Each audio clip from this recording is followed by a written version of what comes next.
तर ठाकरे गटाला आणखीन एक धक्का आहे। बबनराव घोलप शिंदे गटामध्ये प्रवेश करणार आहे। शिंदेंच्या उपस्थितीमध्ये आज वर्षावर हा पक्ष प्रवेश होईल अशी माहिती सूत्रांकडून मिळतेय।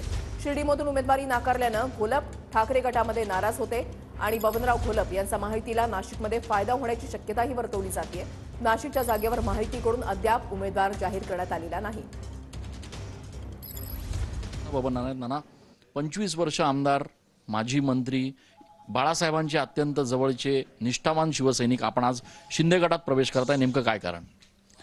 नाही, कारण असं आहे की गेले 7-8 महिन्यापासून मी जो काय अन्याय सहन करतो त्यावर मला न्याय मिळेल अशी अपेक्षा करून मी आतापर्यंत थांबलो होतो। परंतु कुठल्याही नेत्याने किंवा कुठल्याही माणसाने माझ्याशी संपर्क साधला नाही किंवा माझी विचारणा साधी केली नाही।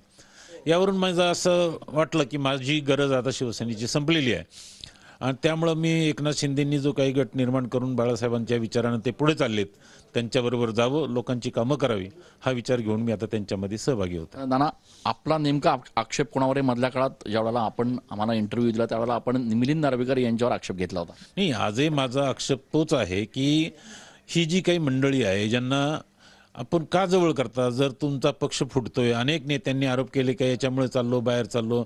आज मी सुद्धा माझ्यावर जो अन्याय अत्याचार झाला नगर जिल्ह्यामध्ये तो त्याच्यामुळेच झाला ना। कुठल्या माझं काही चूक असेल तर मला सांगा ना, मी ती मान्य करील, त्याची शिक्षा मान्य करील, ते काय असेल नसेल ते मी भोगील ना। परंतु माझी काही चूक नसताना काहीतरी चिरीमिरी घेऊन पदाधिकारी बदलायचे, उमेदवाऱ्या बदलायच्या, हे असं चाललं तर शिवसेना कशी टिकणार आहे? नार्वेकरांबद्दल आपला अनुभव काय?